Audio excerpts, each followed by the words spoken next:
তখন গভীর রাত, বাইরে মুষলধারে বৃষ্টি হচ্ছে।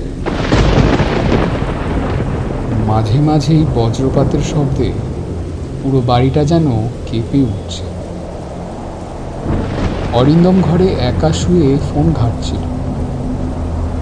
হঠাৎই বাইরে থেকে দরজায় কে যেন সজোরে ধাক্কা মারল। অরিন্দম চমকে উঠে বিছানায় বসে ভাবতে লাগলো, এত রাতে আবার কে আসলো? কিন্তু দরজা খুলে সে বাইরে কাউকেই দেখতে পেল না। আবার কিছুক্ষণ পরে সেই একইভাবে দরজার আওয়াজ পাওয়া গেল। এবার সে একটু বিরক্ত হয়েই বলল, কে কে ওখানে? কয়েক সেকেন্ড কোনো উত্তর নেই।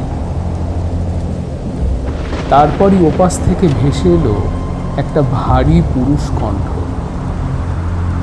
বাবা, দরজাটা খোল, আমি এসেছি। কণ্ঠটা শুনে অরিন্দমের বুকের ভিতরটা যেন হিম হয়ে গেল। অরিন্দম মনে মনে ভাবল, এটা তো বাবার গলা,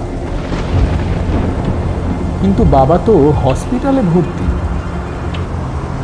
অরিন্দম তাড়াতাড়ি ফোনটা তুলে হসপিটালে কল করল। ফোনটা কয়েকবার বাজার পর ওপাশ থেকে একজন নার্স রিসিভ করল।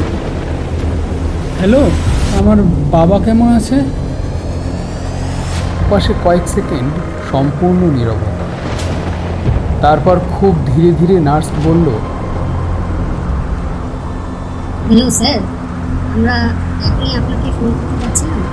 আসলে আপনার বাবা কিছুক্ষণ আগেই মারা গেছে।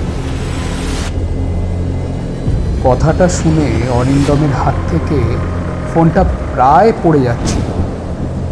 তার হাত পা একেবারে ঠান্ডা হয়ে আসতে লাগলো।